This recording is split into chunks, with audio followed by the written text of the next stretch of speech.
कहानी ना हीरा मोती। नमस्कार दोस्तों, आज की जो कहानी है, कहानी बहुत ही अनोखी है, बहुत ही दिलचस्प है। आज की इस कहानी में एक अखिल नाम का लड़का होता है जो लखनऊ का रहने वाला होता है, और उसका एक खास दोस्त होता है जो बिहार का रहने वाला होता है। बिहार के रहने वाले उस दोस्त की शादी होती है। वो शादी में अखिल को बुलाता है, और दोस्त को ना अपनी शादी में बुलाए ऐसा हो नहीं सकता है, और वो आखिरकार उसको बुलाता है। अखिल लखनऊ से बिहार जाता है, उसकी शादी में बारात में शामिल होता है। और जब बारात वहाँ पहुँच जाती है लड़की वालों के यहाँ, वहाँ वो अखिल देखता है कि वहाँ मस्त ऑर्केस्ट्रा का प्रोग्राम होता है, जिसमें एक एक करके बारी बारी से लड़कियाँ आती हैं और अपना डांस दिखाती हैं, जिसका मनोरंजन सारे बाराती उठा रहे होते हैं। अखिल भी बैठा था वहीं पे, वो भी डांस का लुत्फ़ उठाता है, मनोरंजन कर रहा था। तभी थोड़ी देर बाद एक ऐसी लड़की आती है स्टेज पर डांस परफॉर्मेंस दिखाने, जिसे देखकर अखिल मंत्रमुग्ध हो जाता है। मानो उस लड़की का जो है अखिल दीवाना हो जाता है। वो बड़े ध्यान से उसका डांस देखने लगता है। डांस देखते ही देखते अचानक अखिल जो है कुछ ऐसा कर देता है स्टेज पर जाकर, जिसकी लोगों ने कल्पना नहीं की होती है। अखिल कहीं से सिंदूर का इंतजाम करता है और उस सिंदूर को लेकर के स्टेज पर चढ़ जाता है।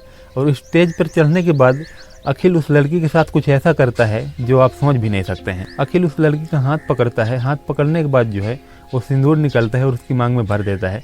जैसे ही वो सिंदूर उसकी मांग में भरता है, लड़की थोड़ा घबरा जाती है, परेशान हो जाती है, और वो अखिल से थोड़ा दूर होती है। उसे लगता है कि शायद ये कोई बदतमीजी कर रहा है, लेकिन अगले ही पल उस लड़की को समझ में आ जाता है कि अखिल ये दिल से कर रहा है, और इसमें उसने कुछ ऐसा नहीं किया कि मजाक बनाया जा रहा हो।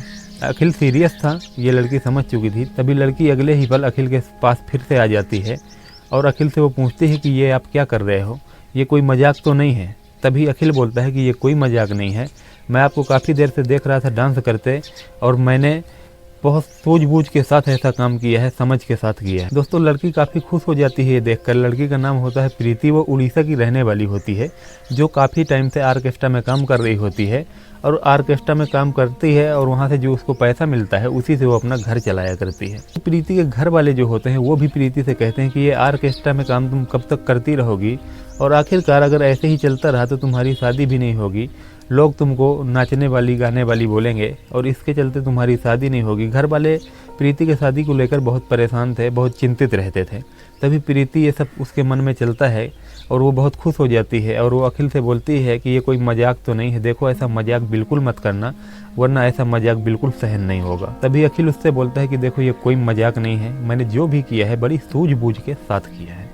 तभी उसके मन में काफ़ी खुशी उत्पन्न होती है। अब दोस्तों, ये पूरी चर्चा जो होती है पूरी बारात में फैल जाती है कि एक बाराती ने ऐसा ऐसा काम कर दिया है ऑर्केस्ट्रा वाली के साथ। और ये जैसे ही बारात में पूरी बात फैल जाती है, फैलते फैलते ये बात उस लड़के तक जाती है जो अखिल का दोस्त होता है, जिसकी शादी होती है।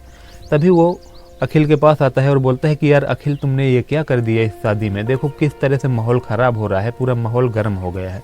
अखिल बोलता है कि देखो मैंने कुछ गलत नहीं किया है, मुझे जो सही लगा वो ही मैंने किया है, इसमें बुराई क्या है, मुझे वो पसंद आई तो मैंने जा करके ऐसा ऐसा कर दिया। वो बोलता है कि यार इस तरह में बात बहुत गर्म हो गई है, देखो सब लोग भड़क रहे हैं, कितना जो है माहौल ख़राब हो गया है।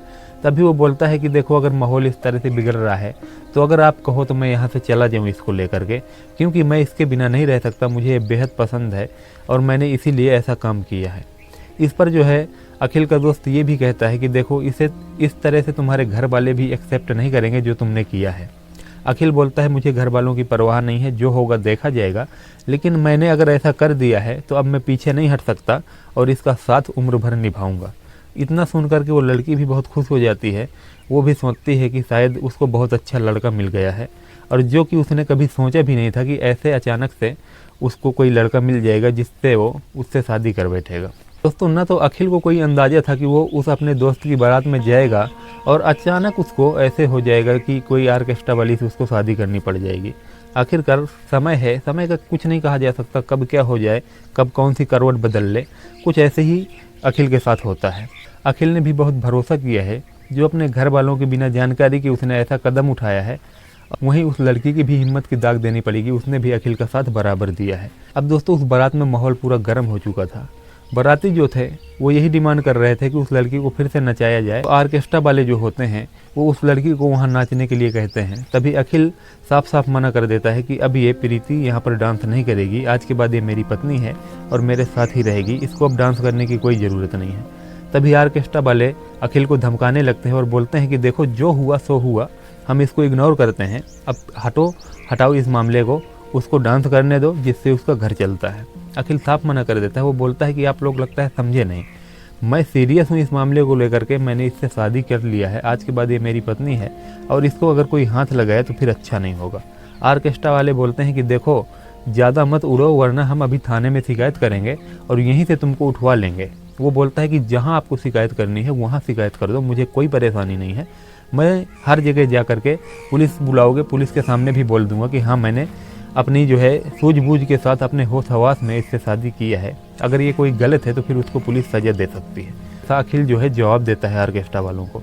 वाद विवाद बढ़ता देख करके अखिल क्या करता है कि उस लड़की को अपने साथ लेता है और वहाँ से चला जाता है। वहाँ से जाने के बाद ऑर्केस्ट्रा वाले अखिल का नंबर लेते हैं उसके दोस्त से और अखिल को फ़ोन करके बोलते हैं कि देखो लड़की को यहाँ भिजवा दो वरना अच्छा नहीं होगा, तुम्हारे ऊपर बहुत सारे केस लगा देंगे, अपहरण से लेकर के बहुत सारे ऐसे केस लगा देंगे जिनके चक्कर में तुम्हें ज़िंदगी भर जेल की चक्की पीसना पड़ जाएगा। अखिल बोलता है मुझे किसी बात का कोई डर नहीं है, तुमको जो करना है करो, लड़की मेरे साथ है और मुझे उम्मीद है कि वो मेरा साथ हमेशा मरते दम तक निभाएगी, तुम्हें जो करना है जहाँ शिकायत करना है कर दो, हम हर चीज़ से निपट लेंगे। अब दोस्तों ये जो मामला होता है ये अखिल के घर वालों को पता चलता है। अखिल के घर वाले अखिल के ऊपर बहुत ज़्यादा गुस्सा करते हैं और वो बोलते हैं कि घर मत आना, तूने ऐसा कैसे कर दिया। अखिल जो होता है वो लखनऊ का रहने वाला होता है और एक अच्छे खासे परिवार से था जिसके घर में सभी गवर्नमेंट जॉब करते हैं और बड़े बड़े पोस्ट पे हैं, जो अच्छे खासे पैसे वाले होते हैं और बहुत सारे अखिल के लिए रिश्ते भी आ रहे होते हैं पैसे वालों के। लेकिन अखिल ने कभी कोई भी रिश्ता एक्सेप्ट नहीं किया, वो सबको मना कर दिया करता था। लेकिन उसके घर वाले आज कन्फ्यूज हो गए थे, उनको शौक लगा था कि आखिरकार अखिल ने ऐसा कैसे कर लिया, हमने इतने सारे उसके लिए रिश्ते लाए लेकिन सबको उसने मना कर दिया और वहाँ ऑर्केस्ट्रा वाली से उसने शादी करके इज्जत को तार तार कर दिया। ऐसा अखिल के घर वालों को ऐसा महसूस हो रहा था। लेकिन दोस्तों हमें उम्मीद है कि अखिल के जो घर वाले हैं वो आगे चल के अखिल को जरूर एक्सेप्ट कर लेंगे, अभी नहीं तो 2-3 महीने के बाद वो मान जाएंगे और अखिल अपने घर में हंसी खुशी सबके साथ रहने लगेगा। बस एक ही उम्मीद है कि लड़की जो है दोबारा अब इस रास्ते पर न जाए और वो ईमानदारी से अखिल की ज़िंदगी में रहे, ईमानदारी के साथ उसका जीवन में साथ निभाए। और अखिल से भी हम यही उम्मीद करेंगे कि उसने जिस ताव में उससे शादी की है उसी तरह सारी जीवन उसका साथ निभाए, ताकि ये रिश्ता आगे चल करके टूटे ना और हमेशा ऐसे ही चलता रहे। तो दोस्तों ये बिहार के छपरा की सच्ची घटना है, कुछ ऐसा हुआ है। आप इस मामले में क्या कहना चाहेंगे, आप अपनी राय कमेंट करके हमें ज़रूर बताएं। चैनल पर नए हैं तो सब्सक्राइब जरूर से करके रखना और बेल आइकन प्रेस कर लेना ताकि ऐसे ही कहानी हम आप तक पहुंचाते रहें। तो चलिए दोस्तों मिलते हैं ऐसे ही फिर एक नेक्स्ट स्टोरी के साथ, तब तक के लिए जय हिंद जय भारत।